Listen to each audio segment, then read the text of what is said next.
প্রিয় লিসেনার্স, আসসালামু আলাইকুম। Feel the real fear with us. সত্যিকারের ভয়ের অনুভূতি পেতে আফনান হরর ওয়ার্ল্ডের সাথেই থাকুন।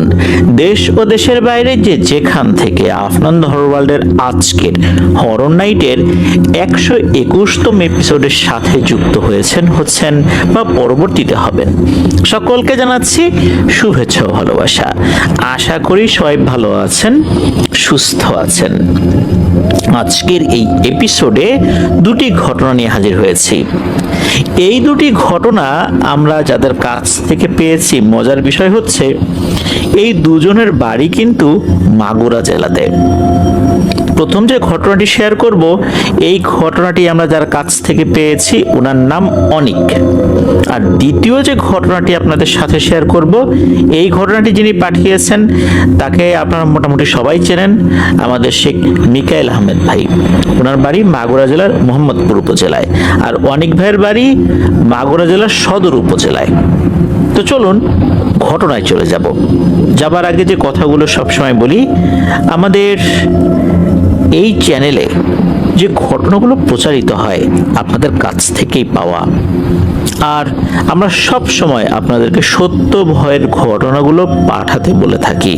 আমরা বিশ্বাস করি যে সত্য ভয়ের ঘটনা প্রচারের মাধ্যম দিয়ে আমরা শুধু ভয়ের বিনোদন দিতে চাই না, সেই ঘটনাগুলোর মাধ্যম দিয়ে শিক্ষণীয় কিছু বিষয় শেয়ার করতে চাই। তাই আপনাদের জানা বা আপনাদের সাথে ঘটে যাওয়া সত্য ভয়ের ঘটনাগুলো আমাদেরকে লিখে বা রেকর্ড করে afnandahorwalbd@gmail.com এই ইমেল অ্যাড্রেসে ইমেল করতে পারেন। ইমেল অ্যাড্রেসের স্পেলিংটা বলে দিচ্ছি, AFNANTHEHORRWORLDBD afnandahorwalbd@gmail.com। স্পেলিংটাও আমরা আমাদের ভিডিও ডেসক্রিপশনে দিয়ে রেখেছি, সেখানে গিয়ে স্পেলিংটা চেক করে নিতে পারবেন। প্রিয় লিসেনার্স, আজকের এপিসোডের ঘটনাগুলো কেমন লেগেছে তা কিন্তু ঘটনা দুটি শোনার পর এই ভিডিওর কমেন্ট সেকশনে কমেন্ট করতে ভুলবেন না। এছাড়া আমাদের ফেসবুক পেজ আর গ্রুপ কিন্তু রয়েছে আপনাদের হরর ওয়ার্ল্ড নামে, সেখানে গিয়েও আপনারা আপনাদের মতামত জানাতে পারেন। এই ভিডিও লাইক বাটনে প্রেস করতে ভুলবেন না। ভিডিওর লিঙ্কটাও বেশি বেশি করে শেয়ার করে দেবার অনুরোধ করছি। প্রিয় লিসেনার্স, আমাদের আরেকটি ইউটিউব চ্যানেল রয়েছে আফনান স্পি নামে, সেটার লিঙ্কও এই ভিডিওর ডেসক্রিপশনে একদম উপরের দিকে দেওয়া রয়েছে। সেখানে ক্লিক করলে আপনারা আমাদের ওই চ্যানেলে ঢুকে যেতে পারবেন। রহস্য, ভয় এছাড়া অন্যান্য ভিডিও নিয়েও সেখানে আমরা রেগুলার এপিসোড আপলোড করছি। চলুন ঘটনায় চলে যাই। প্রথম ঘটনাটি আমরা তো অনেক ভাইয়ের কাছ থেকে পেয়েছি। এই ঘটনাটি ওনার নিজের সাথেই ঘটে যাওয়া একটি ঘটনা নয়, 2013 সাল থেকে শুরু করে নিয়ে এই 2026 সাল পর্যন্ত বিভিন্ন সময় যে রোমহর্ষক ঘটনাগুলো ওনার সাথে ঘটেছিল, সেই ঘটনাগুলি মূলত আমাদেরকে উনি পাঠিয়েছেন। 2013 সালে উনি ক্লাস 3-তে পড়তেন। ওনার জন্মস্থান কিন্তু মাগুরা জেলার সদর উপজেলায়, আর গ্রামের নাম হচ্ছে নতুন বাজার, নিজ নান্দুয়ালি আশ্রমপাড়া। উনি ধর্মগতভাবে হিন্দু ধর্মাবলম্বী, এই কারণে এই ঘটনার মধ্যে ওনার ধর্মীয় কিছু কিছু বিষয় কিন্তু চলে আসবে।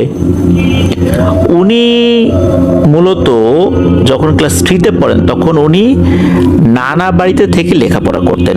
ওনার নানা বাড়ি কিন্তু ঝিনাইদহ জেলাতে, তবে গ্রামের নামটি উল্লেখ করছি না, যদিও বা উনি আমাদেরকে জানিয়েছেন সেটা ঝিনাইদহ সদর উপজেলা থেকে 7 কি 8 কিলোমিটার ভেতরে ওনার নানা বাড়ি। বিকেলবেলা সাধারণত উনি ওনার সমবয়সী বন্ধুদের সাথে খেলাধুলা করতেন। নানা বাড়ি থেকে প্রায় 1 কিলোমিটার দূরে, এই 1 কিলোমিটার দূরে একটা জায়গায় খেলতে গিয়েছেন। সময়টা কিন্তু ছিল শীতকাল। তো ওনার বয়সী যারা আছেন তারা দেখা যাচ্ছে যে খেলাধুলা করেছেন। এরপর সন্ধ্যা যখন লাগবে, যেহেতু আরেকটু দূরে যেতে হবে, ওখানে যারা খেলতে এসেছিল তাদের বাড়িটা কিন্তু ওনার নানা বাড়ির আশেপাশেই, তারা তো চলে যাবে। তো ওনাকেও বলেছে চল চলে যাই। উনি আবার কি মনে করে একটু পরে যাবেন চিন্তা করেছেন। তখন কিন্তু সন্ধ্যা মোটামুটি নেমে এসেছে, তবে অন্ধকার একদম চারদিকে যে ছেয়ে গেছে তেমনটা না, আলো আছে মোটামুটি, চলে যাওয়া যায় হেঁটে হেঁটে, এমন একটা অবস্থা। এদিকে অন্যরা আগে আগে চলে গেছে, উনি আসছেন। তো উনি যেই পথ দিয়ে আসছিলেন ওখানে একটা জায়গা রয়েছে, সেই জায়গাটার নাম হচ্ছে তালতলা। এই জায়গাটা কিন্তু বেশ ভয়ঙ্কর, অনেকেই নাকি ওখানে ভয় পেয়েছে। উনি যখন ওই তালতলার কাছে এসেছেন তখন দেখেন একটা অদ্ভুত এবং ভয়ঙ্কর দৃশ্য। এই যে তাল গাছ, এই তাল গাছের পাশ দিয়ে বা নিচ দিয়ে একটা লোক হেঁটে যাচ্ছে। যেহেতু কিছুটা আলো ছিল, বোঝাই যাচ্ছে যে তার পরিধেয় বস্ত্রের রং কি ছিল। বেশ বড় কালো টাইপের একটা আলখেল্লা পরা, হাতে একটা কোনো কিছুর পাত্র, এটা যে ঠিক কিসের পাত্র এটা বোঝা যাচ্ছে না, তবে কোন একটা পাত্র এটা হাতে নিয়ে সে চলে যাচ্ছে। এখানে বলে রাখা ভালো, মানুষ যদি হেঁটে যায় তখন কিন্তু তার পা তো একটা সামনে যায় একটা পিছনে আসে। আমরা তো এভাবে হাঁটি, তাই না?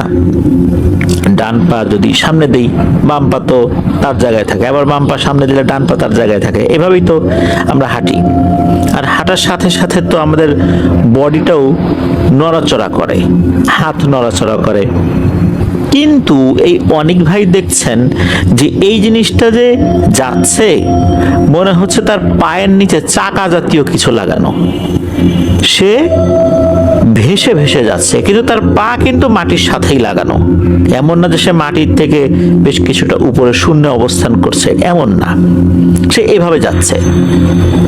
যেতে যেতে ওই পাশে থাকা একটা বাঁশঝাড়ের মতো জায়গা রয়েছে, এই দিকে চলে গেল। উনি কিন্তু জিনিসটা দেখলেন। যেহেতু উনি এমন একটা জিনিস দেখেছেন, দেখার পর উনি দ্রুত নানা বাড়িতে আবার চলে আসেন। এসে ওনার নানিকে বলছেন, এই ঘটনা, আমি তো এরকম একটা জিনিস দেখেছি। নানি তো এটা শুনেই ভয় পেয়েছেন। আরে বলিস কি, এরকম একটা জিনিস দেখলি ওইখানে? না জানি পরে কোনো সমস্যা হয়, এই চিন্তা করে নানি কি করেছেন, ওনাদের বাড়ির কাছাকাছি একজন বয়স্ক ভদ্র মহিলা যিনি ঝাড়ফুঁক করতে পারতেন তার কাছে নিয়ে যান এই অনিক ভাইকে। তো উনি ঝাড়ফুঁক করে দেন, বলেন যে ও কিছু না। আর ওই রাস্তায় কিছু সমস্যা আছে, অনেকেই ওখানে এই ধরনের জিনিস দেখেছে আর কি, ঝাড়ফুঁক করে দিলাম, ভয়ের কিছু নেই। এই ঘটনার পরের দিন, তখনও কিন্তু সময়টা সন্ধ্যাকাল, উনি কিন্তু ওই দিন আগে আগেই বাড়িতে চলে এসেছেন, মানে নানা বাড়িতে চলে এসেছেন। উনি ওনার নানা বাড়ির কাছাকাছি একটা জায়গা, ওই জায়গাতে একটু জঙ্গলের মতো ছিল আর পাশে বাঁশঝাড় ছিল। তো উনি ওই জঙ্গলের ওই দিকটাতে কোন একটা কারণে গিয়েছেন। উনি দেখেন সাদা আলখেল্লা পরা একটা লম্বা ব্যক্তি, তার হাতে তেমন কিছু ছিল না, বা কিছু আছে কিনা বোঝা যায় নাই। সেও ওই গতকাল যে অবয়বটাকে উনি দেখেছিলেন, যেভাবে মনে হচ্ছে যে মাটির সাথে লেগে লেগে চলে যাচ্ছে কিন্তু বডি নড়াচড়া করছে না, পায়ের নিচে চাকা লাগানো, মনে হচ্ছে ওই একই রকম ভাবে এই অবয়বটাও আস্তে আস্তে জঙ্গলের ভেতর দিয়ে বাঁশঝাড়ের দিকে গিয়ে মিলিয়ে গেল। উনি কিন্তু এটা দেখেছেন। দৌড়ে বাড়িতে এসে উনি বিষয়টা শেয়ার করেন ওনার নানির সাথে। ওনার নানি এবারও তো ভয় পেয়ে গেছেন। তখন আবার ওই যে বয়স্ক ভদ্র মহিলা তার কাছে নিয়ে যান, তার কাছ থেকে ঝাড়ফুঁক করিয়ে নিয়ে আসেন। তো এরকম তো গেল দুটি ঘটনার কথা। তো এরপরে কিন্তু প্রায় বেশ কিছু বছর, উনি ওই সময় তো ক্লাস 3-তে পড়তেন, ক্লাস 6 পর্যন্ত উনি উঠে গেছেন। এর মধ্যে কিন্তু আর কোনো ভয়ের ঘটনা ঘটেনি। 2017 সালের দিকে আর একটা ঘটনা ঘটে। তো ওই সময়ে উনি ওনার বাড়িতে অবস্থান করছিলেন, যে মাগুরাতে আর কি। তো ওনাদের যে ঘরটা, এই ঘর থেকে ওয়াশরুমটা বাইরে হলেও এই ওয়াশরুমটা কিন্তু পাকা করা, উপরের ছাদ, আর ছাদ আর দেয়ালের মধ্যবর্তী জায়গায় বেশ কিছুটা ফাঁকা রাখা হয়েছে চতুর্দিকেই, যাতে আলো বাতাস ঢুকতে পারে। ওই সময়ে ওরা নানা এসেছিলেন হচ্ছে সৌদি আরব থেকে দেশে। ওনার নানা বেশ অনেক বছর সৌদি আরবে ছিলেন, দেশে আসছেন। তো দেশে আসার পর নানা বেড়াতে আসছেন, নানা ওনাকে, কারণ উনি হচ্ছেন নানার বড় মেয়ের বড় ছেলে, সেই হিসাবে একটা আদর যত্ন তো নানা সবসময় করতেন, স্নেহ করতেন, ভালোবাসতেন। নানা বেশ কিছু চকলেট এনেছিলেন, ওনাকে খাইয়েছেন, আরো অনেক জিনিস নিয়ে এসেছেন, খাইয়েছেন। তো খাওয়া দাওয়া করে রাত্রে ঘুমিয়েছেন, ওয়াশরুমে যাবার দরকার হয়েছে। তো ওনার ওই সময় মনে পড়ে, স্পষ্ট সময়টা মনে আছে, ভোর 4:19। ওয়াশরুমে যাবার দরকার হয়, কেননা উনি ওই সময় পাশে থাকা মোবাইলের সময়টা দেখেছিলেন। ওনার আম্মুকে ডাক দেন, ওনার আম্মু ওঠে, ওঠার পর বাইরে বের হয়েছেন, ওয়াশরুমে যাবেন। তো আলো তো ছিল বাইরে, সমস্যা নাই, উনি ওয়াশরুমে চলে গেছেন। এর মধ্যে ঘটে আর একটা ভয়ঙ্কর ঘটনা। ওনার আম্মু দেখেন যে ওই ওয়াশরুমের কাছে ওনাদের গোয়াল ঘর রয়েছে, ওই গোয়াল ঘরের সাইড থেকে একটা ছায়া মনে হচ্ছে বের হয়ে এলো, বের হয়ে ওয়াশরুমের পেছন দিকে চলে গেল। তো এই দৃশ্য দেখার পর উনি চিন্তা করেছেন যে উনি হয়তোবা কি দেখে ফেলেছেন রাতের বেলা, কেননা উনিও তো ঘুমিয়েছিলেন, ঘুম থেকে একদম ঘুম চোখে উনি এসে দাঁড়িয়েছেন ওয়াশরুমের কাছাকাছি জায়গায়, ভুল তো দেখতেই পারেন। উনি এই চিন্তা করে বিষয়টাকে আসলে এভাবে পাত্তা দেন নাই। কিন্তু এর মধ্যে ঘটছে আর একটা ভয়ঙ্কর ঘটনা, তা হচ্ছে ওয়াশরুমের ভেতরে তো অনেক ভাই বসে আছেন, হঠাৎ করে মনে হলো ওয়াশরুমের পেছন দিকে খচমচ করে ওঠে, মনে হচ্ছে ওখানে কোনো কিছুর উপস্থিতি রয়েছে। গ্রামে তো রাতের বেলা বিভিন্ন নিশাচর প্রাণী ঘুরেই বেড়ায়, উনি মনে করছেন এরকম কিছু। কিন্তু হঠাৎ করে খুবই গম্ভীর কণ্ঠে বলে ওঠে, অনেক, হ্যাঁ অনেক, এইভাবে বলে ওঠে। তো উনি আবার ভিতর থেকে বলছে যে হ্যাঁ কে, উনি আবার উত্তর দিয়েছেন, কিন্তু এরপরে আর কোনো সারা শব্দ নেই। আবার 1-1.5 মিনিট পর বলে উঠছে, অনেক, হ্যাঁ অনেক। উনি আবার বলে উঠছেন, হ্যাঁ কে ডাকে, এরপর আর কোনো সারা শব্দ নাই। তো উনি চিন্তা করলেন কি ব্যাপার, কে ডাকে, নিশ্চয়ই কাছাকাছি যে আমার যে বন্ধুর বাড়ি আছে, মনে হয় ও এখানে এসে মজা করছে। তখন উনি কি করেছেন, উনি ফ্রেশ হয়ে, ওই যে বলেছিলাম যে ওয়াশরুমের উপরের দিকে কিন্তু ফাঁকা জায়গা ছিল, উনি যেহেতু মানে শরীর স্বাস্থ্য তো চিকন ছিল আর কি, অনায়াসেই উনি লাফ দিয়ে হাত উপর দিকে উঠিয়ে দিয়েছেন, বডিটাকে ঝুলিয়ে দিয়েছেন। এরপরে হাতের উপর ভর করে মাথাটা উপরের দিকে তুলেছেন, তুলে চারদিকে তাকিয়ে দেখছেন যে বাইরে কে তাকে ডাকে। উনি দেখলেন কেউ নাই। এরপর আবার যখন উনি নিচে নেমেছেন, আবার বাইরে থেকে বলে ওঠে, অনেক, অনেক। এভাবে কিন্তু কয়েকবার ওনাকে ডাকে, খুব গম্ভীর কণ্ঠে, আর এই কণ্ঠটা ওনার মোটেও পরিচিত ছিল না। তো উনি ওয়াশরুম থেকে বের হয়েছেন, বাইরে বের হয়ে দেখেন দূরে ওনার আম্মু দাঁড়িয়ে আছে।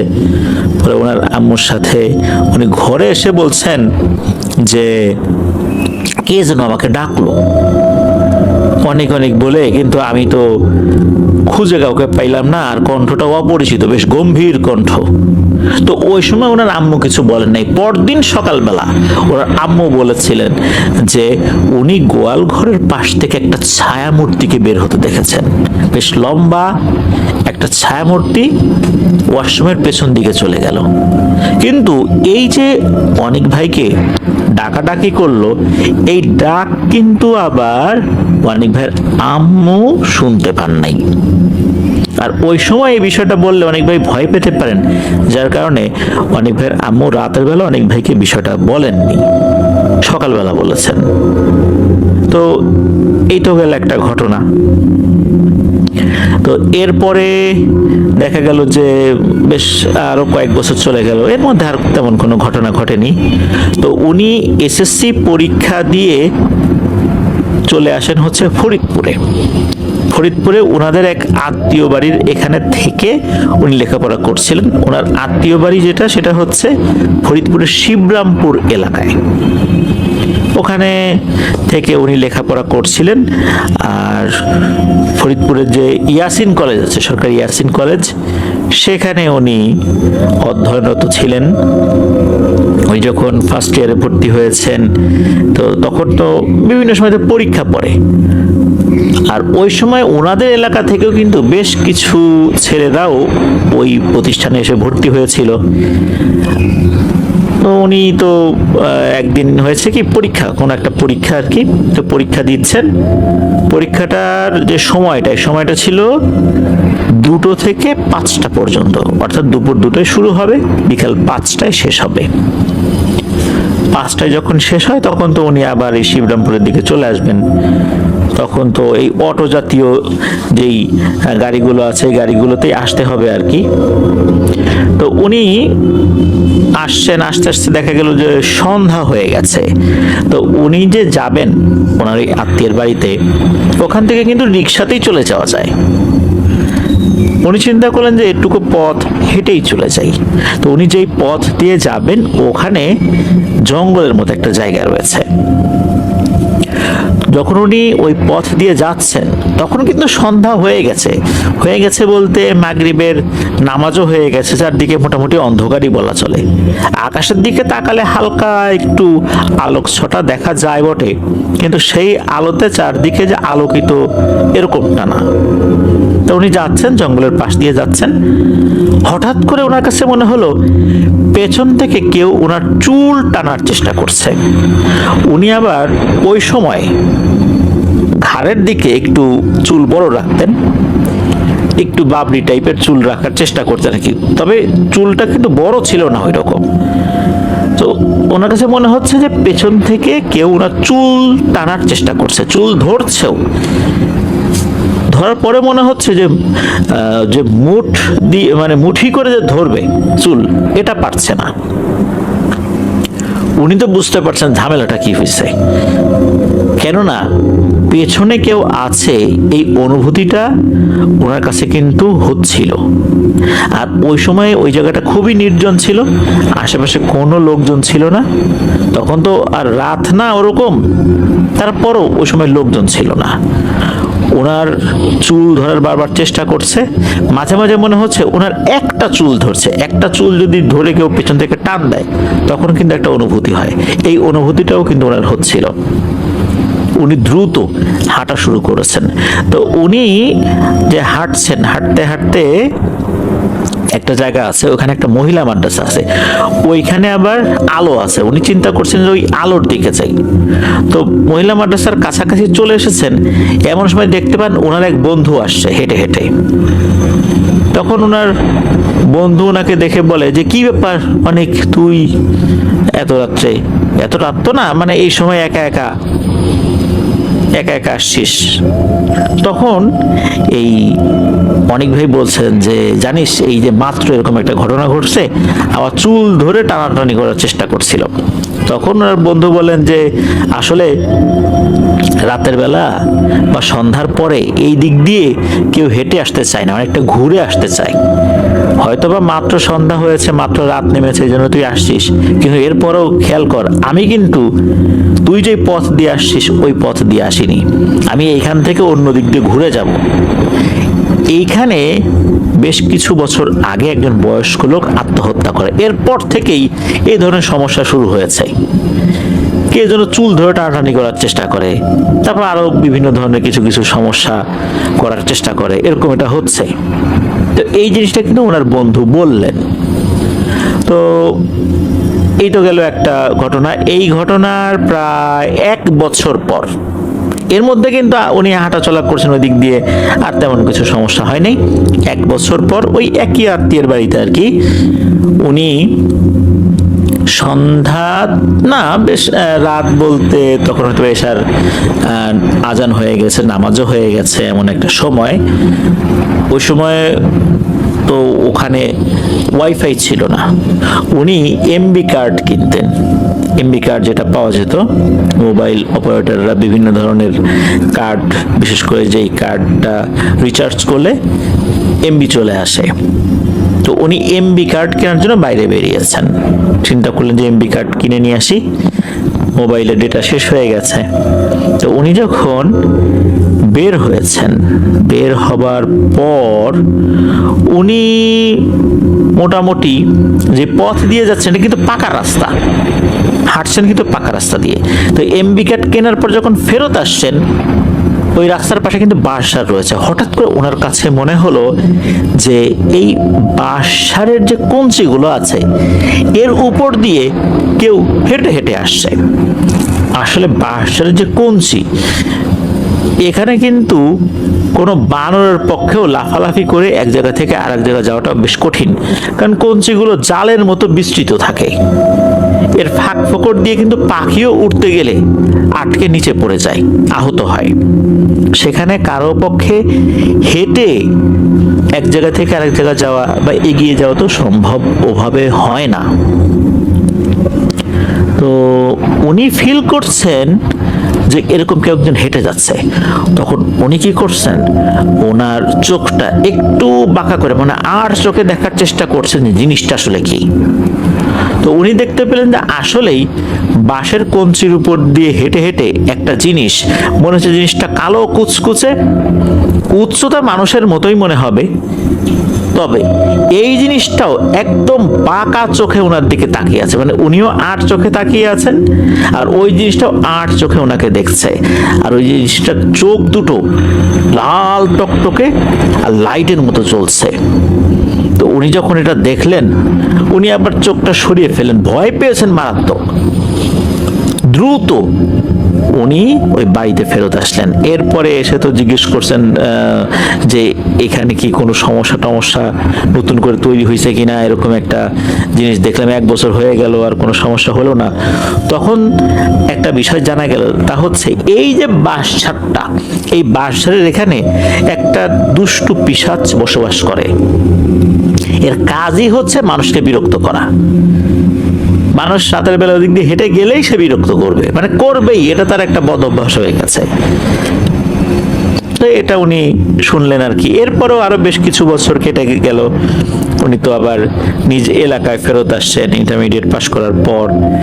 আর সময়টা উনি বললেন, এর পরের যে ঘটনাটা, এটা 31st নাইট। তো উনি ওই সময় গিয়েছিলেন নানা বাড়িতে, ঝিনাইদহ হয় আর কি।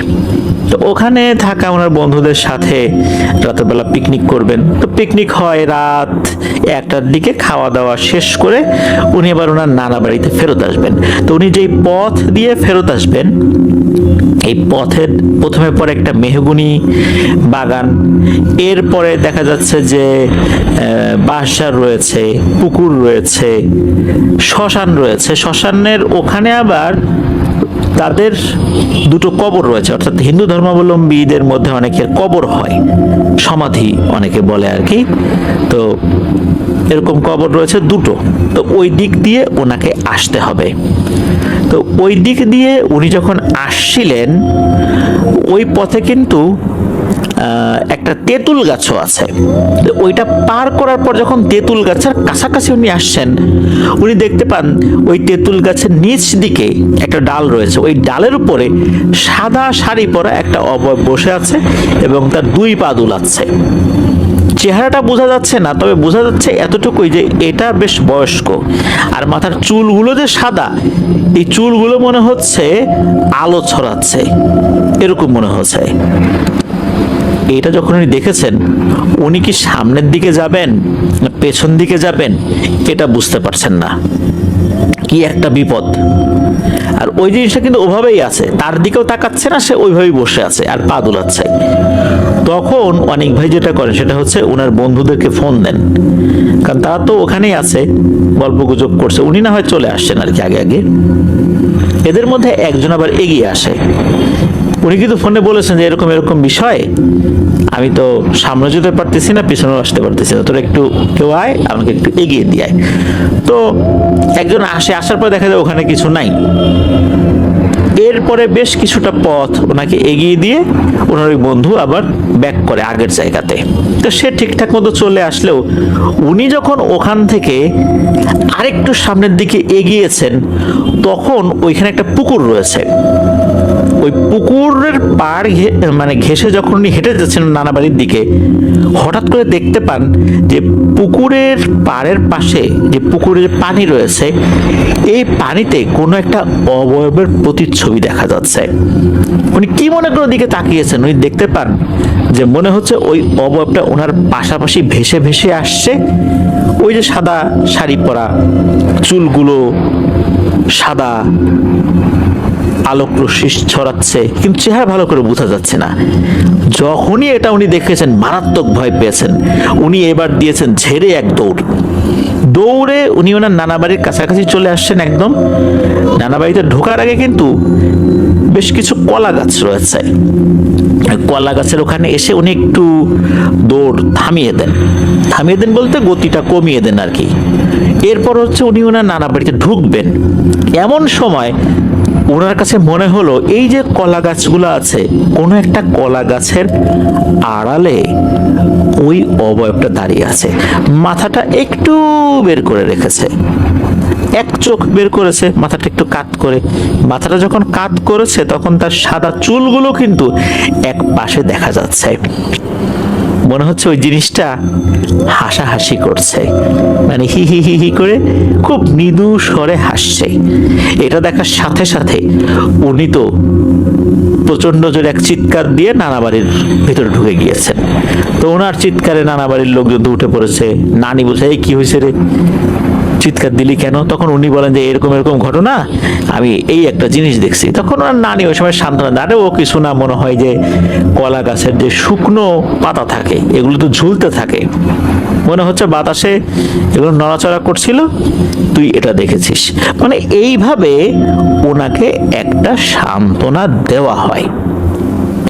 তো এরপরে কিন্তু একজন ভালো কবিরাজের কাছে নিয়ে যাওয়া হয়েছিল। তারপর কিছু তাবিজ দেওয়া হয়েছিল ওনাকে, এটা উনি ব্যবহার করেছেন। এরপরে ছোট ছোট কিছু ঘটনা ঘটেছে আর কি দীর্ঘ সময়ে। এবারে চলে আসি সর্বশেষ ঘটনায়। 2026 সালের জানুয়ারি মাসের দিকে এমন একটা সময়। তো ওই সময় উনি গ্রামেই ছিলেন। মাগুরার এক বন্ধু, সে ওনার সাথে যোগাযোগ করে সে বাইক চালানো শিখবে। এখন শহর এলাকায় তো বাইক চালানোটা বেশ কঠিন, গ্রাম সাইডে আসলে বাইক চালানো একটু সহজ হয়ে যায়।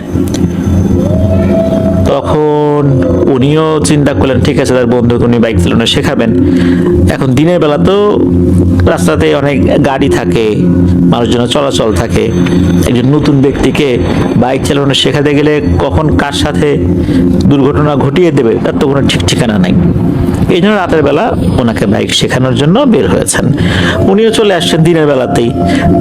তখন রাত খুব বেশি তাও না, রাত 10টা-11টা এরকম একটা সময় বা এরকম বাজে আর কি। তো বাইক চালাতে চালাতে ওনারা মঠ বাড়ি নামক একটা জায়গা রয়েছে, ওখানে চলে আসছেন। ওখানে একটা জোড়া শ্মশান রয়েছে। ওনারা যখন বাইক চালাতে চালাতে, ওই সময় কিন্তু বাইকের সামনে বসা হচ্ছে ওনার সেই বন্ধু, সে তো নতুন চালক, আস্তে আস্তে চালাচ্ছে, আর অনেক ভাই পেছনে বসে আছেন। সে যখন বাইক চালাতে ওই যে মঠ বাড়ি জোড়া শ্মশানের কাছে চলে আসছেন, তখন এই অনেক ভাই দেখতে পান শ্মশানের যেই জায়গাটাতে লাশটা রেখে পোড়ানো হয়, চারদিকে কিন্তু 4টা খুঁটির মতো থাকে, এক এক জায়গায় এক এক রকম থাকে আর কি। তো ওই জায়গাটাতে মনে হচ্ছে একটা অবয়ব দাঁড়িয়ে আছে। একটা মানুষের উচ্চতা তো 6 ফুট ম্যাক্সিমাম, যদি এরকম দেখি আমরা, বেশি লম্বা যারা 6 ফুটের বেশিও আছে। মনে হচ্ছে একটা 10-12 ফুট উচ্চতার একটা লিকলিকে অবয়ব। তার হাত দুটো অনেক লম্বা, পা দুটো অনেক লম্বা, আর তার গায়ে কোনো মাংস নেই বলে মনে হচ্ছে। এই জিনিসটা দাঁড়িয়ে আছে। তো এটা দেখার সাথে সাথে অনেক ভাই তো ভয় পেয়েছেন। উনি তখন পেছন থেকে সামনে থাকা বন্ধুকে বলছে যে, বাইকের স্পিড বাড়া। এখন উনি হচ্ছেন নতুন চালক, উনি স্পিড বাড়ালে নিয়ন্ত্রণ তো হারিয়ে ফেলবেন। তখন উনি কিছুটা স্পিড বাড়িয়েছেন। এদিকে ওই জিনিসটা যখনই এই অনেক ভাই দেখেছেন, ওই জিনিসটাও কিন্তু এই অনেক ভাই আর তার বন্ধুকে দেখে ফেলেছে। অনেক ভাই কিন্তু তাকিয়ে আছেন ওই জিনিসটা কি করে দেখার জন্য। উনি খেয়াল করেন ওই জিনিসটা শ্মশানের ওই জায়গা থেকে হেঁটে হেঁটে রাস্তায় আসলো। রাস্তা আসার সাথে সাথে দৌড় শুরু করেছে ওই বাইকের পেছনে পেছনে। বাইকের লুকিং গ্লাসে কিন্তু ওই জিনিসটাকে দেখা যাচ্ছে না। অনেক ভাই পেছন দিকে তাকিয়ে তাকিয়ে ওই জিনিসটাকে দেখছেন। ওই জিনিসটা যখন দৌড়ে দৌড়ে আসছে, মনে হচ্ছে ঠক ঠক ঠক ঠক শব্দ হচ্ছে। যেহেতু তার গায়ে কোনো মাংস ছিল না, মনে হচ্ছে পুরোটাই হাড় কঙ্কালের মতো। যেহেতু রাস্তার উপর দিয়ে হেঁটে আসছে, পাকা রাস্তা, এই জন্য ঠক ঠক ঠক ঠক শব্দ হচ্ছে। এদিকে পেছন থেকে অনেক ভাই সামনে থাকা তার বন্ধুকে বলছেন, এই স্পিড বাড়া, স্পিড বাড়া। তো উনি তো স্পিড বাড়াচ্ছেন, একটা পর্যায়ে এসে উনি বলতেছেন যে আমি আর স্পিড বাড়াতে পারবো না, আমি যদি এখন আরো বেশি স্পিড বাড়াই, এখন আমি আর নিয়ন্ত্রণ করতে পারবো না, বাইক কিন্তু পড়ে যাবে খাদের মধ্যে বা বড় একটা দুর্ঘটনা ঘটবে। এদিকে স্পিড বাড়া বলছেন, কিন্তু কোন দিকে যাবেন রাতের বেলা? এখন ওনার বন্ধু তো রাতের বেলা গ্রামের এই রাস্তাঘাট উনি চেনেন না। উনি তো ইচ্ছা মতো ডানে বাই মানে যেদিকে রাস্তা পাচ্ছে ওই দিকে ঢুকিয়ে দিচ্ছে গাড়ি। এরকম করতে করতে এমন একটা গ্রামের রাস্তায় ঢুকিয়ে দিয়েছে, আশেপাশে কোনো লাইট নাই, চারদিকে ঘুটঘুটে অন্ধকার। দূরে দূরে যে ঘরবাড়িগুলো আছে সেখানে তাদের বাড়িতে লাইট জ্বলছে, এতটুকুই হচ্ছে আলোর উৎস। আকাশেও কোনো চাঁদ নাই, মেঘে ঢাকা, মানে অন্ধকার। আলোর উৎস আর একটা আছে, তা হচ্ছে ওনাদের বাইকের হেডলাইট। হেডলাইট থেকে যে আলোটা বের হচ্ছে সামনে, এটাই হচ্ছে আলোর উৎস। তো এরকম চলতে চলতে একটা জায়গায় এসে ওনারা থামেন। সেটা হচ্ছে ওইখানে একটা জায়গা রয়েছে, একটা স্থাপনা আছে, তার বাইরে একটা ল্যাম্প পোস্ট রয়েছে। এটা হচ্ছে সৌর বিদ্যুতের ল্যাম্প পোস্ট। তো ওখানে এসে বাইকটা থামতে বলেন, মানে থামাতে বলেন আর কি। তোমার বন্ধু থামায়, থামানোর পরে উনি আবার পেছন দিকে তাকিয়েছেন। ওনার বন্ধুকে কিন্তু বলতেছেন এই ঝামেলা। এই অনেক ভাই দেখতেছেন যে দূরে ওই জিনিসটা এখনো দৌড়ে দৌড়ে আসছে, ঠক ঠক শব্দ হচ্ছে। তখন অনেক ভাই ওইনার যে বন্ধু তাকে বলে, তুই পিছনে বস, আমি বাইক চালাচ্ছি। তখন ওনাকে পিছনে বসানো হয়, আর উনি যখন বাইক চালাচ্ছেন তখন সর্বোচ্চ স্পিড দিয়ে দ্রুত উনি বাড়িতে চলে আসেন। তো এটা ছিল ওনার সাথে ঘটা শেষ ঘটনা। ক্লাস 3 থেকে, অর্থাৎ 2013 সাল থেকে বিভিন্ন সময় ওনার সাথে বিভিন্ন ঘটনা ঘটেছে। তো তার কিছু অংশ উনি পাঠিয়েছেন। উনি জানিয়েছেন আরো অনেক ঘটনা রয়েছে, এই যে তালতলা থেকে শুরু করে নিয়ে আরো বিভিন্ন জায়গায় রয়েছে। এই জায়গা কেন্দ্রিক আরো অনেক ঘটনা রয়েছে, পর্যায়ক্রমে উনি সেগুলো পাঠাবেন বলে জানিয়েছেন। ধন্যবাদ জানাচ্ছি অনেক ভাইকে আপনার পাঠানো ঘটনার জন্য। আশা করি আপনাদের মতো আরো যারা রয়েছেন তারা আমাদেরকে এইভাবে বেশি বেশি করে ঘটনা পাঠাবেন, তাহলে ইনশাল্লাহ আমরা এভাবেই অনেকটা পথ একসাথে পাড়ি দিতে পারবো। প্রিয় লিসেনার্স, চলুন চলে যাব আমাদের এবারের এপিসোডের দ্বিতীয় ঘটনা। এই ঘটনাটি আমাদেরকে পাঠিয়েছেন আমাদের সবার প্রিয় শেখ মিকাইল আহমেদ ভাই। শেখ মিকাইল আহমেদ ভাই আমাদেরকে যে ঘটনাটি পাঠিয়েছেন, এই ঘটনাটি পরিকেন্দ্রিক ঘটনা। ঘটনাটি আমি যখন পড়ছিলাম তখন এই ঘটনাটি এটা প্রচার করব কি করব না, এটা নিয়ে আমি একটু চিন্তিত ছিলাম। কেননা এই ধরনের ঘটনা আমরা আগে প্রচার করেছি, কিন্তু ঘটনা পড়তে পড়তে একটা জায়গায় এসে আমি থমকে যাই যে এইটা কি। এরকম বিষয় তো আগে ওভাবে কখনো পাইনি।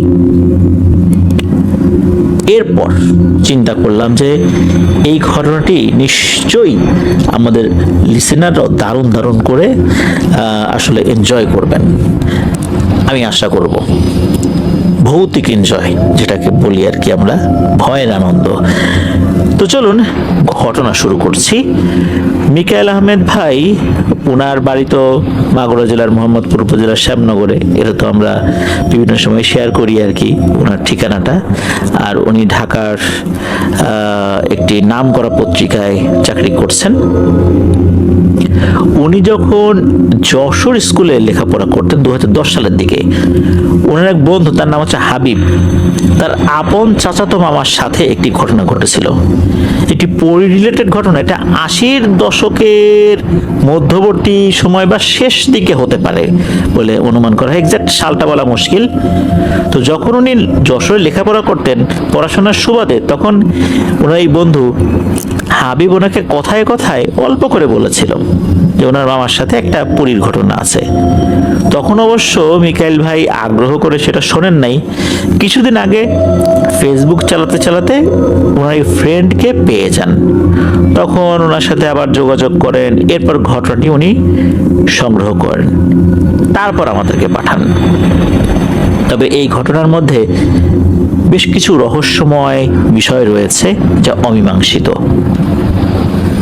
কিছু কিছু জায়গা আমরা হাইড করব সঙ্গত কারণে। তো এই যে হাবিব ভাই, ওনার যে মামা, উনি তখন কলেজে লেখাপড়া করতেন, যশোর MM কলেজে। পড়াশোনার কারণে মূলত হাবিব ভাইয়ের চাচাতো মামা এই হাবিব ভাইদের বাড়িতে থেকেই লেখাপড়া করতেন। এই মামা, ওনার যে বাড়ি, এটা ঝিনাইদহ জেলার একটা জায়গায়, সঙ্গত কারণে আমরা সেই জায়গাটার নাম বলছি না। মামা একাই ছিলেন, ওনার কোনো ভাই বোন ছিল না, মানে পিতামাতার একমাত্র সন্তান বলতে আমরা যেটা বুঝি আর কি। তবে এই হাবিব ভাইদের যে বাড়ি, এই বাড়িটার এক্সাক্ট লোকেশন বলতে যদিও বা নিষেধ করা হয়েছে, তবে আমি এতটুকু বলছি যে যারা যশোর যান, যশোরের যেই জায়গাটাতে বাস থেকে নামিয়ে দেওয়া হয়, ওই জায়গার আশেপাশেই এই হাবিব ভাইদের বাড়ি, অর্থাৎ ওই কলেজটার খুব কাছাকাছি। ওই সময় এই হাবিব ভাইদের একতলা বিল্ডিং বাড়ি ছিল আর কি। যখন অতিরিক্ত গরম লাগতো, বিদ্যুৎ থাকতো না, তখন মামা হাবিব ভাইদের বাড়ির এই ছাদের উপরে চলে যেতেন। ওখানে দেখা যেত যে হারিকেন নিয়ে গিয়েছেন বা এমন কিছু নিয়ে গিয়েছেন যেটার আলোতে পড়া যায়। আর পড়ার জন্য ওই ছাদের উপরে উনি ছোট্ট একটা চৌকির মতো রেখেছিলেন, পড়াও যায়, আবার যদি উনি ক্লান্তি অনুভব করেন ওইটার উপরে একটু ঘুমানো যায়, এরকম একটা ব্যবস্থা উনি করেছিলেন। তখন কিন্তু ঘন ঘন শুধু ইলেকট্রিসিটি চলে যেত, ঘন ঘন বিদ্যুৎ চলে যেত। আর এই যে মামা, উনি দেখতে শুনতে অনেক সুন্দর ছিলেন, উঁচু লম্বা সুদর্শন একজন পুরুষ। আর উনি এমন একজন পুরুষ ছিলেন যে কোনো মেয়ে ওনাকে দেখলে পছন্দ করবেই, এমন একটা অবস্থা।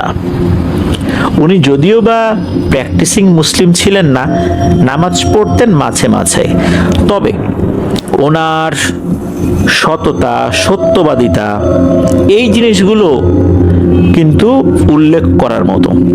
মিথ্যা কথা উনি কখনো বলতেন না, ওয়াদা দিয়ে ওয়াদা রক্ষা করার চেষ্টা করতেন, মানে এরকম ভালো ভালো গুণ ওনার মধ্যে ছিল। তখন আমার বয়স 19 কি 20 বছর। আর মামার নাম ছিল হাসান। এক রাতে, রাত 11টা কি 12টা হবে আর কি, তো এই হাসান মামা ছাদের উপরে খাটের উপর শুয়ে মানে পূর্ণিমার চাঁদ দেখছেন আর কি। ক্লান্তি অনুভূত হচ্ছিল, গরমও পড়েছে, বাইরে বেরিয়েছেন, অর্থাৎ ছাদে গিয়েছেন, ছাদের আলো জল জল করছে। উনি চিন্তা করলেন যে এমন একটা পরিবেশ, একটু চোখের উপরে শুয়ে থাকি। উনি যখন এরকম অনেকক্ষণ শুয়ে আছেন, হঠাৎ করে ওনার শরীরে একটা অদ্ভুত অনুভূতি সৃষ্টি হয়। এই গরমের মধ্যে মনে হলো ঠান্ডা একটা শীতল বাতাস এসে ওনার শরীরে লাগলো, শরীরটা একদম ঠান্ডা হয়ে গেল। পরক্ষণে চারদিকে একটা অজানা ফুলের সুবাস পেতে থাকেন এই হাসান মামা। হাসান মামার কাছে মনে হচ্ছে বেলি ফুল আর অন্য কোনো ফুলের মিশ্রণে এই সুঘ্রাণটা তৈরি হয়েছে। ওনার মধ্যে এক অন্য ধরনের অনুভূতি বিরাজ করছে তখন। হাসান মামা চৌকি থেকে উঠে বসেন এবং দাঁড়িয়ে উকি ঝুঁকি মেরে দেখতে থাকেন যে এই সুঘ্রাণটা কোথা থেকে আসছে। উনি ফিল করলেন যে মোটামুটি মিনিট খানেক পর এই সুঘ্রাণটা হারিয়ে গেছে, আর নেই। এরপর হাসান মামার কাছে একটু ভয় ভয় লাগতে থাকে যে হঠাৎ করে এমন একটা সুঘ্রাণ পেলাম, আবার চলেও গেল, ঘটনাটা কি? উনি কিছুটা আন্দাজ করতে পারেন যে নিশ্চয়ই এখানে প্যারানরমাল কোনো বিষয়ের ব্যাপার রয়েছে। পরক্ষণে উনি সাথে সাথে ছাদ থেকে নেমে ওনার রুমে চলে গিয়েছেন। রুমে গিয়ে উনি ঘুমিয়ে পড়েছেন। এই বিষয়টা কিন্তু হাসান মামা কাউকেই শেয়ার করেননি। এরপর 1 সপ্তাহ কেটে যায়। তবে হাসান মামা কিন্তু সহজে আর ছাদে যেতে চান না, কেননা ওই রাতের বিষয়টা উনি স্বাভাবিকভাবে নেন নাই। তবে ওই রাতের ওই ঘটনাটার পর ওনার সাথে যে কোনো অস্বাভাবিক ঘটনা ঘটেছে এই 1 সপ্তাহের মধ্যে, তাও কিন্তু না। যেহেতু 1 সপ্তাহের মধ্যে কোনো ঝামেলা হয়নি, এই 1 সপ্তাহ পর হাসান মামা আবার ওই ছাদের দিকে গিয়েছেন 11টার পরে। প্রথমে ছাদে যাওয়া মানে যেতে ওনার একটু দ্বিধা লাগছিল, তবু উনি গিয়েছেন আর কি। মূলত গরমে অতিষ্ঠ হয়ে ছাদে উঠেছেন। তবে উনি কিন্তু দোয়া দরুদ যা জানেন সব পড়ে নিজের শরীর বন্ধ করেই ছাদে উঠেছেন। রাত 12টার মতো বাজে তখন। এবার ঘটল একটু অন্যরকম ঘটনা। হঠাৎ করে হাসান মামা নূপুরের শব্দ শুনতে পেলেন। মনে হচ্ছে ঝন ঝন ঝন ঝন শব্দ করে হাসান মামার চারপাশে কে যেন ঘুরছে। আর সেই পূর্বের মতোই ফুলের সুঘ্রাণ ছড়াতে থাকে ছাদের চারদিকে। আর অল্প অল্প হাসির শব্দ কানে ভেসে আসে হাসান মামার কাছে। হাসান মামা একটু ভয় পেয়েছেন ওই সময়ের এই অবস্থার কারণে। উনি দ্রুত নিচে নেমে আসেন, নিজের রুমে চলে গিয়েছেন। আর মনে মনে ভাবছেন এগুলো কি হচ্ছে আমার সাথে, বুঝে উঠতে পারছেন না উনি। হাসান মামা ঘুমানোর চেষ্টা করছেন, কিন্তু ঘুম সহজে আসছে না। শুধু সেই ফুলের সুঘ্রাণ আর নূপুরের শব্দ আর সেই হাসির যেই আওয়াজ, সেটাই ওনার কানে বারবার বাজছে। একটা পর্যায়ে হাসান মামা ঘুমিয়ে যান। ঘুমের ভেতর এবার স্বপ্ন উনি দেখতে থাকেন। এমন একটা স্বপ্ন দেখেন যেটা আসলে ওনার কল্পনাতেই কখনো আসেনি, যা শুধু রূপকথার গল্পেই সম্ভব। হাসান মামা দেখতে পান একটি সুন্দরী রমণী পরী, ঘন কালো লম্বা কেশ, তবে তার কান দুটো খরগোশের মতো খাড়া, চোখ দুটো বেশ বড় বড় নীল রঙের, চোখে কাজল দেয়া, টানা টানা তার নখ গুলো, মানে লম্বা নখ, তবে খুব বেশি বড় না। এরকম বড় নখ অনেক মেয়েদের হাতেই দেখা যায়। তার পরনে একটা সাদা শাড়ি রয়েছে, আর সাদা শাড়ির ভেতরে স্বর্ণের ছোপ ছোপ কারুকার্য রয়েছে, অদ্ভুত রকমের কারুকার্য আর কি। হাসান মামার স্বপ্নে এসে ওই মেয়েটি বলছে, তুমি আমাকে ভয় পেও না, আমি তোমার ক্ষতি করার জন্য আসিনি। তুমি অবশ্যই বুঝে ফেলেছো যে আমি মানুষ না, আমি পড়ি। প্রথম রাতের ঘটনাই তুমি যে অনুমান করতে পেরেছো তা আমি জানি। আমার নাম ইরা। তোমাকে আমার অনেক ভালো লেগেছে। তোমাকে আমি পছন্দ করে ফেলেছি। মূলত ওই রাতে আমরা ঘুরতে বের হয়েছিলাম, তখন আমি তোমাকে দেখতে পাই। তোমাকে দেখে আমার ভালো লেগে গেছে, পছন্দ করে ফেলেছি, আমি তোমাকে বিয়ে করতে চাই।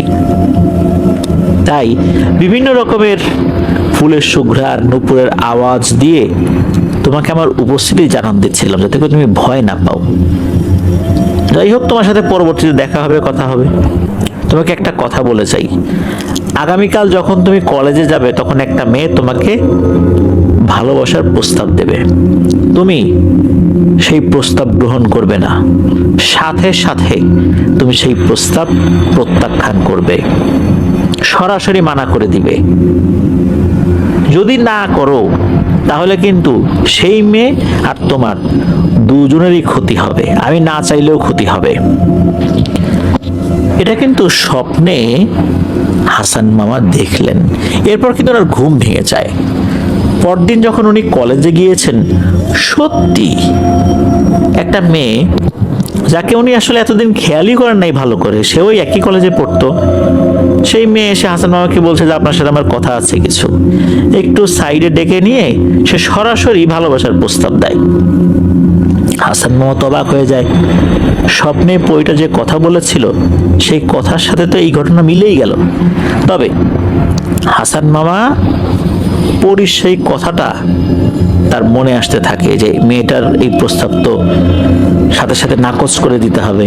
সে সেটাই করে, সাথে সাথে ওই মেয়েটাকে না করে দেয়। মেয়েটা মন খারাপ করে ওখান থেকে চলে যায়। পরের রাতে ওই পরীটা আবার হাসান মামার স্বপ্নে আসে, খুব হাসি খুশি চেহারায়। হাসান মামাকে স্বপ্নের ভেতরে ধন্যবাদ জানায় এবং চলেও যায়। এখন হাসান মামার তো মনে মনে এই পরীর জন্য প্রেম ভালোবাসার সৃষ্টি হয়ে গিয়েছে। এত সুন্দর একটা রমণী, যে কেউ তাকে ভালোবাসতে বাধ্যই হবে। হাসান মামার মনের ভিতরে ভালোবাসা জেগে উঠেছে এই ইরা নামক পরীটার জন্য। হাসান মামা চাতক পাখির মতো ছটফট করতে থাকে আর ভাবতে থাকে কখন তার সাথে দেখা হবে, কখন স্বপ্নে আসবে। এমন আকাঙ্ক্ষা তার মনের মধ্যে সৃষ্টি হয়। এমন একটা অবস্থায় উনি পৌঁছে যান, ওনার রাতে আর ঘুমই আসতে চায় না। সারাক্ষণ ছাদে থাকেন, সারা রাত ছাদের উপর ঘোরাঘুরি করেন, মনের এই আশা নিয়ে যদি ইরা পরীর সাথে দেখা হয় তাহলে তার সাথে কথা বলতে পারবো। কিন্তু হাসান মামার সব আশা বালি হয়ে যায়। ইরা পরী তো আর ছাদে আসে না। ভোরের দিকে মন খারাপ করে আবার হাসান মামা রুমে চলে আসেন।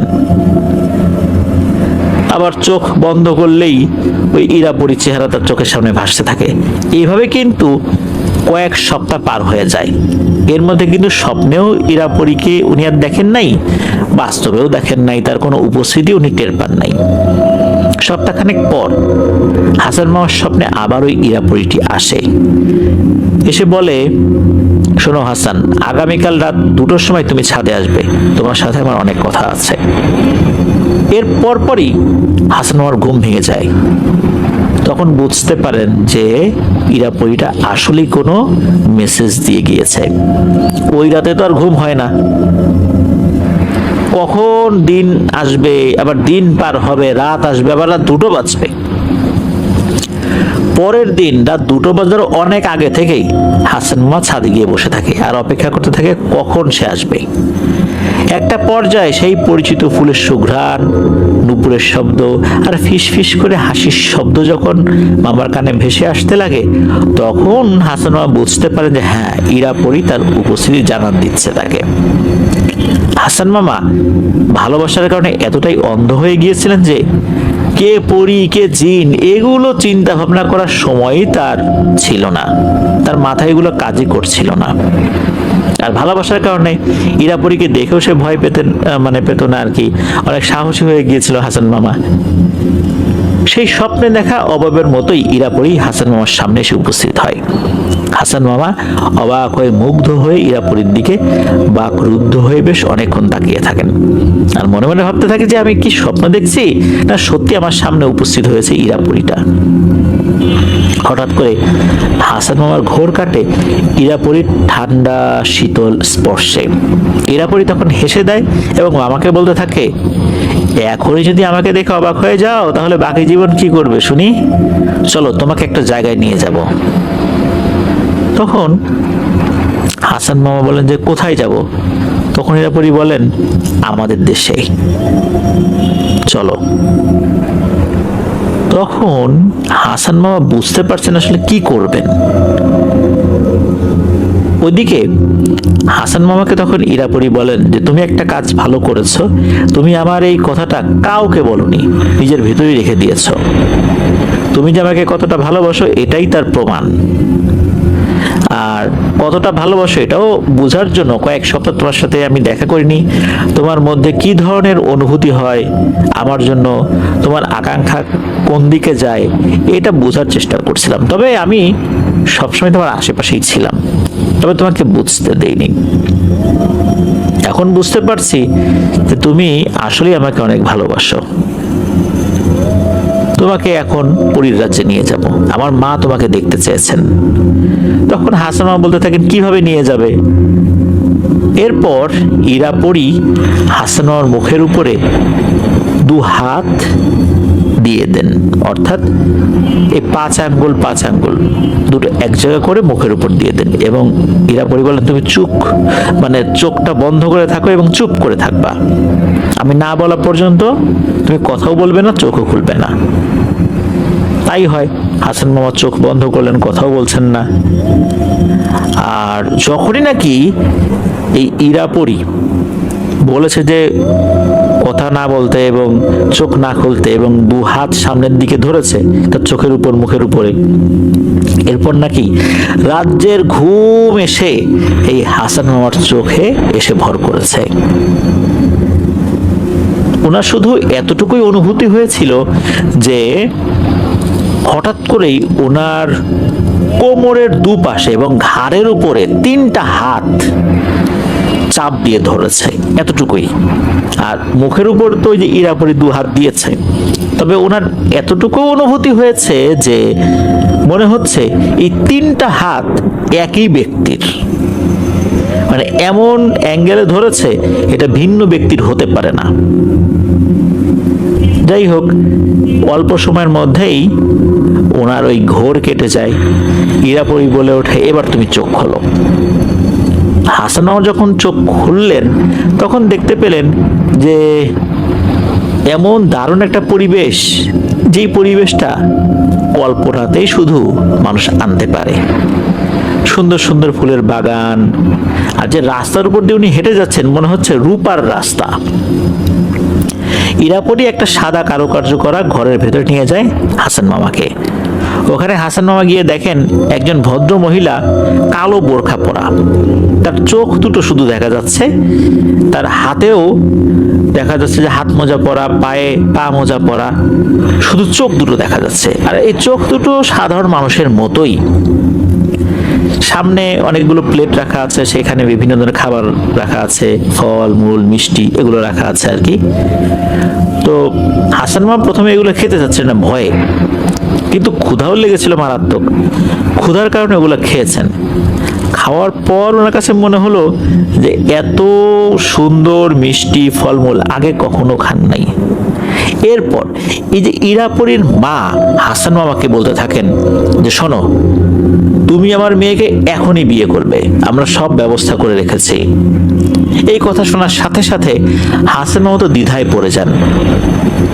তো তখন নাকি ইরা পরীর মা হাসান মামাকে কিছু বুঝতেন যে, শোনো, তুমি তো ইরাকে ভালোবাসো, যদি ভালোবাসো তাহলে এখনই বিয়ে করবে, তোমার কোনো সমস্যা হবে না, তোমার পরিবারের দায় দায়িত্ব আমার, তোমার মা বাবাকে আমরাই ম্যানেজ করে নিব, তুমি কোনো চিন্তা করবে না, তুমি শুধু আমার মেয়েকে বিয়ে করে নাও, পরবর্তীতে কিভাবে কোন মাধ্যমে কি করা যায় সেটা আমরা দেখব।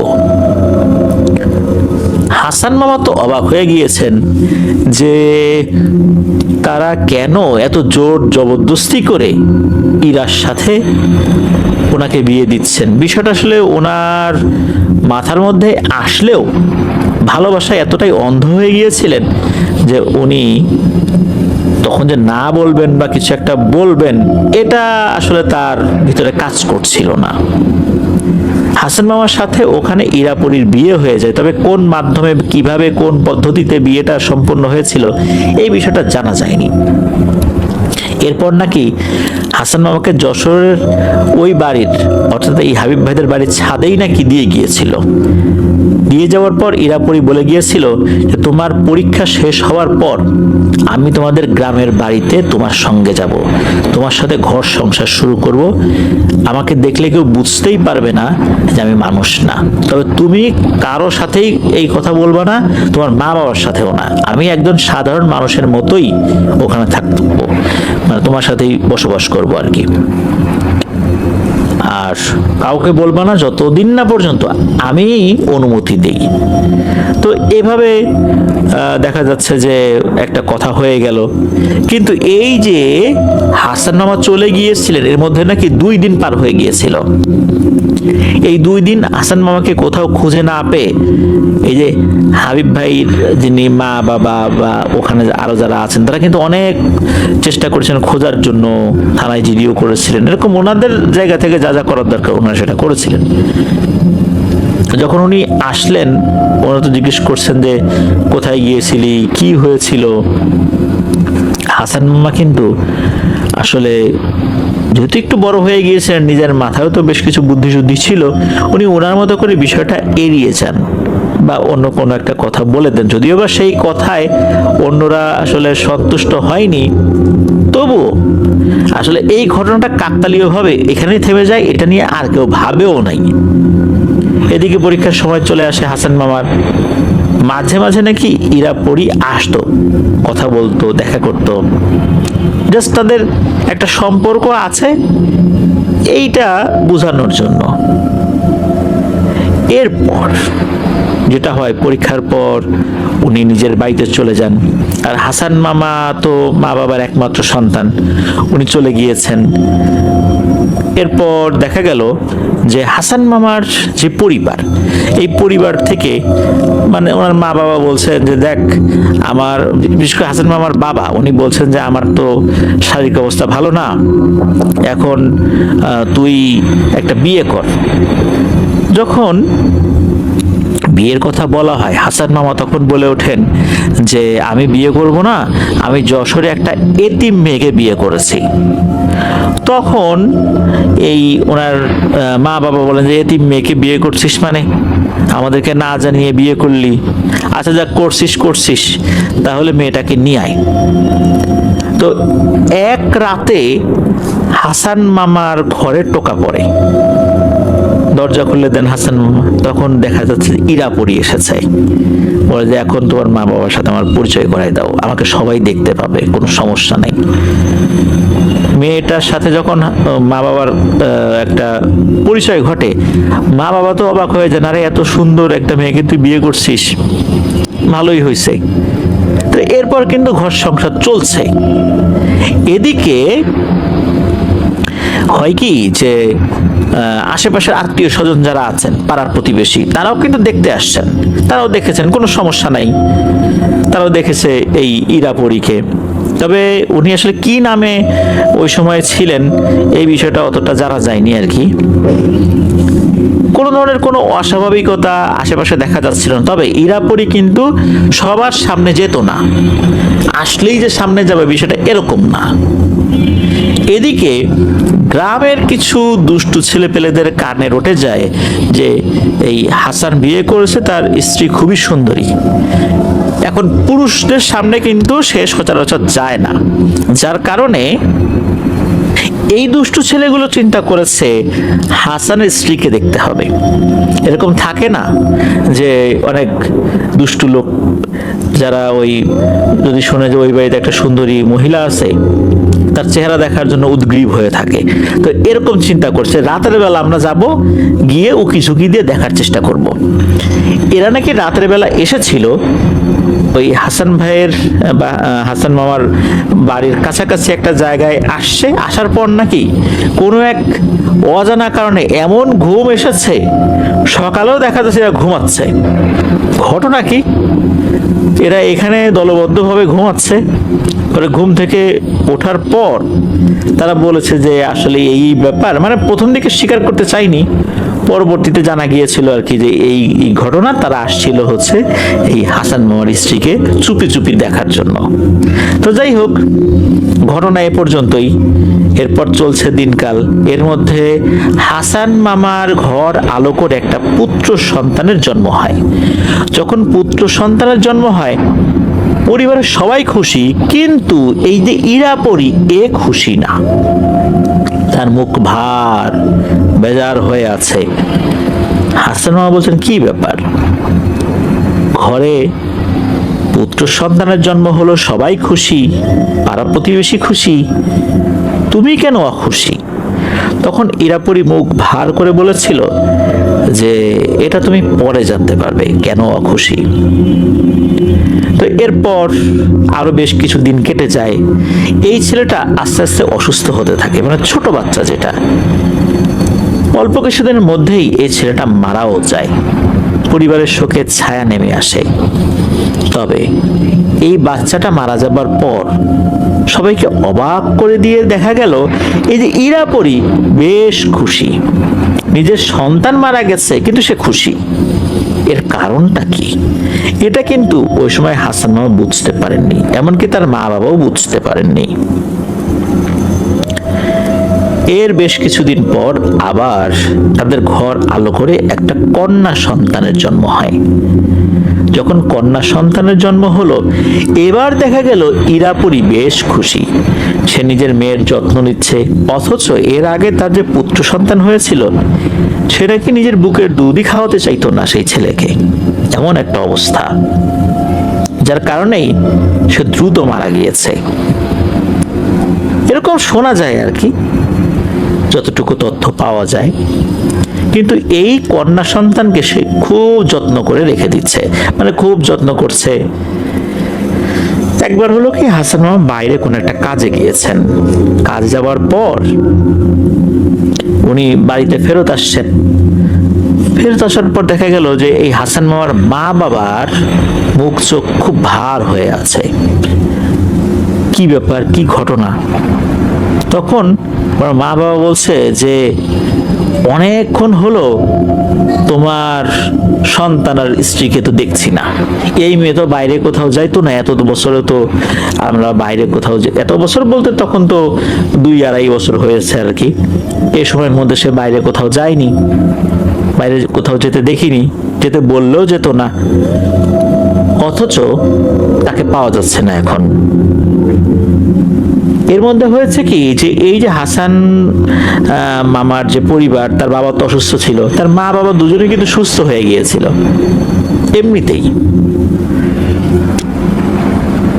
যখন উনি জানতে পারলেন যে ওনার কন্যা সন্তান নাই, স্ত্রী নাই, আর কেউ না জানলেও হাসান মামা তো জানতেন যে ওনার স্ত্রী এই যে ইরা, সে আসলে মানুষ না। ওনার রুমে গেলেন, রুমে যাওয়ার পর দেখলেন যে একটা জায়গায় একটা চিরকুট পড়ে আছে। এটা উনি খুললেন। খোলার পর উনি যেটা জানতে পারলেন তা আসলে ওনাকে খুবই অবাক করে দেয়, কষ্টেও ফেলে দেয়। ওখানে লেখা ছিল, প্রিয় হাসান, আমি প্রথমেই তোমার কাছে ক্ষমা চেয়ে নিচ্ছি, তুমি আমাকে ক্ষমা করবে। আমাদের পরিরাজ্যে প্রতি 100 বছর পর পরিরাজ্যের রানীরা আমাদেরকে পৃথিবীতে পাঠায় কোনো সুদর্শন, চরিত্রবান, ভালো মনের পুরুষ খোঁজার জন্য। এরকম কারোর সাথে বিয়ে দেওয়ার ব্যবস্থা করে।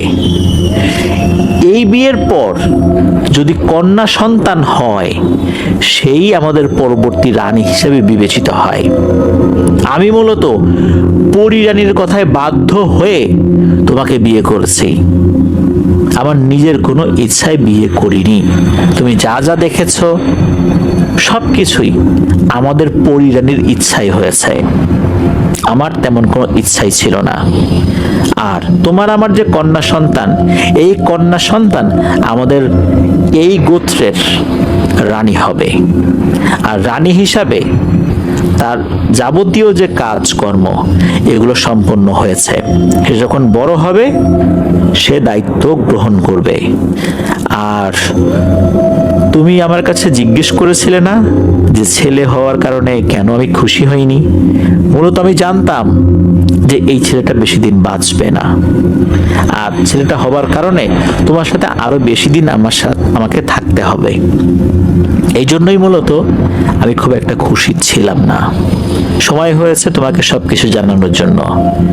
তোমার মেয়েকে নিয়ে আমি পরীর রাজ্যে চলে এসেছি। এখানে তোমার মেয়ে ভালো থাকবে, আর তোমার মেয়েকে দেখে আমাদের এখানকার সবাই অনেক খুশি হয়েছে।